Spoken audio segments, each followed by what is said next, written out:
Hello everyone, this is Solaris290, and this is my review of Kingdom, chapter 545, entitled Instinct. Now, to start things off, this chapter was not a good chapter for Karyo Ten fans, and me in particular, being a hardline, strong, devoted Karyo Ten fan. This chapter was hard to read in some areas, but nevertheless, let's give an overview of what exactly went down this chapter. And much like the previous chapter, there were a nice couple of callbacks back to Dakan Plains. It's interesting, it seems to be part of a trend within this recent few chapters that there are these callbacks to the Dakan Plains arc. It's good to know that Shin and the High Shin unit have not forgotten the great Gyou'un.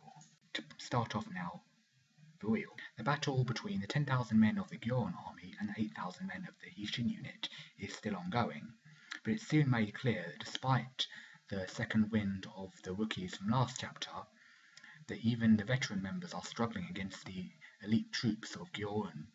Even Shosa is shown fighting with his life on the line and needing some other members to save him. And thus Shosa soon notes that the Zhao troops, as elites, are much harder to deal with, as does Galo. And of course, this is noted by Karyo Ten, but first of all by Kyokai, someone who has always had a good eye for noting changes and trends on the battlefield, much as we saw with her noticing Shin's initial struggle with Oki's glaive, and also figuring out Orsen's strategy about the refugees fleeing from Zhao's conquered cities into Gyou being likened to a swarm of locusts, i.e. that they would deplete Gyou's food supplies and thus make the city weaker and easier to a siege attack by the Shin army under Kunki. So Kyokai discusses with the other Shin unit troops that whilst on the surface it looks like that their cavalry seems to be matched about evenly with theirs, in fact the infantry aren't to be underestimated. Kyokai notes that since there's a 2,000 difference in numbers, that will ultimately lead to their defeat. However, if these small and middle-sized units are equally matched and thus unable to dominate each other, then the key to victory will naturally come down to the way in which their soldiers are utilised, i.e. the difference between tactics and strategy against theirs. Now, the Shin unit do, at the very least, praise Karyo Ten, stating that she's on their side. They should have the advantage, but Kyokai, with her very critical and dispassionate eye, honestly, despite the fact that she's known Karyo Ten for such a long time, and they've never really gotten on, as in, she knows how much Shin cares for her, particularly ever since Ten got kidnapped at that time, but she still can be fairly cutting about Ten. So in any case, the Shin unit soldiers hearing Kyokai are getting concerned. Is this Gyou'un guy even better than Ten, possibly? And now Kyokai also notes that there is one place on the battlefield, however, in which they aren't losing, and that's Shin leading a middle-sized portion of that Shin unit. And so Kyokai comes to a realization that Shin is noting that he's now starting to get a hang of the Great General's glaive, as I mentioned earlier about how Kyokai previously noted that he was struggling to wield it and utilise it properly. Now, there's a message that he needs to go to reinforce Dene, but Shin notes that that's faint, and the Gyou'un's troops are obviously going to just ambush whoever goes to reinforce Dene. And I'm like, blimey, Shin, you've suddenly improved.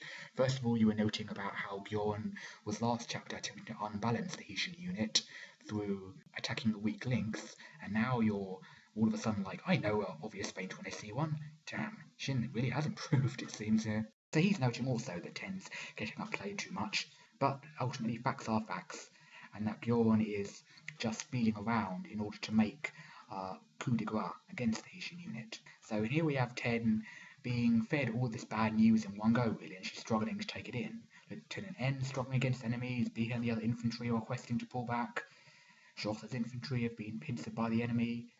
Denu's unit have been ambushed suspicion too, so all in all it's a real bad situation here. And Ten is really in a bit of a rut here. She's stuck where she really doesn't know how to think on the fly. So Ten's noting here that no matter what they do, this is almost as if Gyou'un can completely see through her intentions. And Ten's really beginning to become frightened from the realization that no matter what she does, Gyou'un will somehow manage to counter her strategy and tactics, even though he's never met Karyo Ten. So what Ten notes is that this enemy general is only making small adjustments to balance out their maneuvers and their tactics, but Ten can't even read these small adjustments. And now we go back to Gyou'un. Chogalyu is noting with some satisfaction how the Shin unit is at the mercy of Gyou'un's tactics. Now, Gyou'un's troops are trash-talking Ten, how dare you, and stating that, well, even though the Shin unit strategist was of some considerable talent, it clearly wasn't enough for them to match Gyou'un's summer. But then Chogalyu suddenly builds himself up again in my eyes and gets himself back into my good books by stating that no, in fact, the more talented the strategist, thereby, I suppose you could say, backhandedly acknowledging Karyo Ten's promise and skill, is that the more talented the strategist, as it were, the deeper that they will be entrapped by Gyou'un's tactics. Here we get an interesting bit of information that Rin Shoujo was in fact quite a strategical general, and once again, back to Deccan Plains we go. If you remember, Gyou'un had drawn the distinction between himself as an instinctual general and Gokei.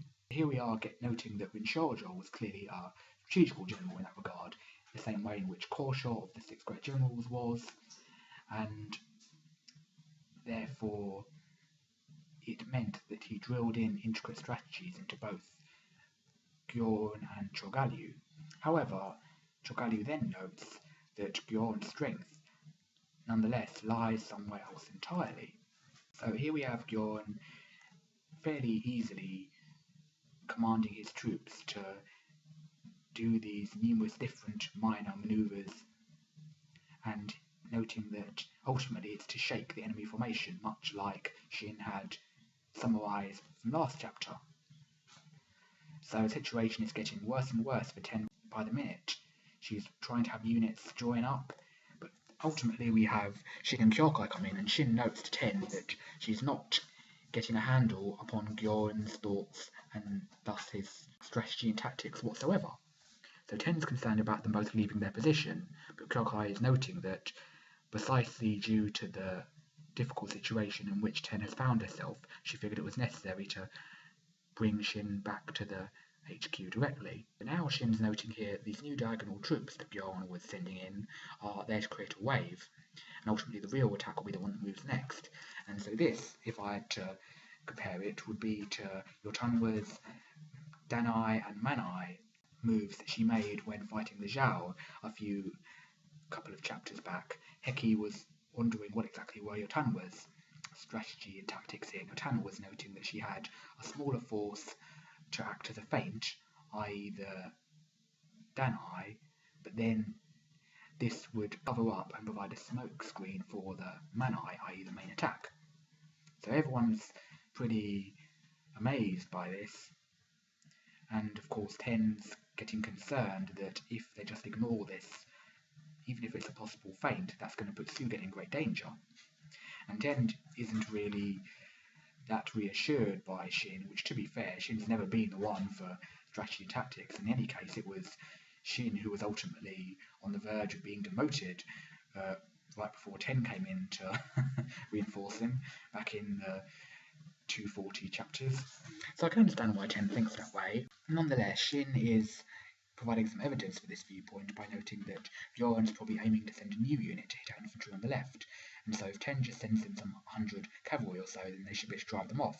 Now Ten's thinking that, was it the left, as she thought they were aiming for the centre, and soon enough she's noting that she just really can't understand anything that Gyou'un's doing at all. So finally she's exasperated enough to ask Shin, how is it that you can figure out these moves, these strategies, these tactics of Gyou'un that I can't, with me being a strategist? And Shin notes that, really, it's just what my gut instincts are telling me. And there we go, it finally comes to her that ultimately the enemy's movements weren't based on logic. And as Kyokai finally notes, Yes, that's why Ten, who is an orthodox strategist, as has been noted before, having studied under Shohei-kun, who, whilst being a master of orthodox tactics, the disadvantage of this is that she's not that used to thinking outside the box. Ultimately, both Ten and Kyokai explain to us that Gyou'un, the enemy commander, is in fact an instinctual type general. And of course, he was the disciple of Rinshoujo, but the fact that he's an instinctual type is a real curveball. It throws them all off. But Ten's noting he's not just any instinctual type, he's an especially troublesome one since he's fully equipped with proper strategies and tactics.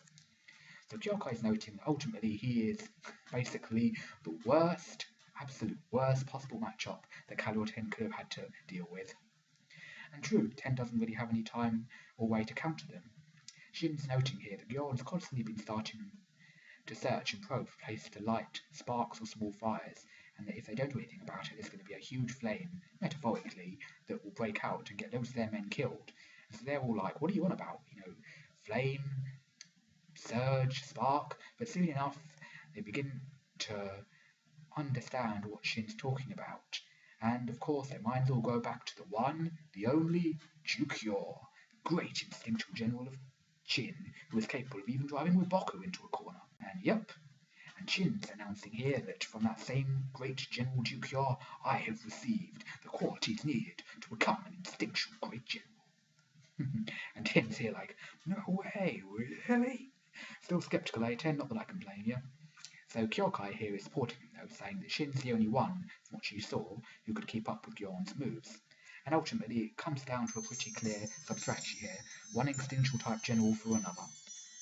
And so Shin is rather adamant, despite Ten's protestations, that we must immediately let Shin take full command over our forces, and that ultimately is where it ends.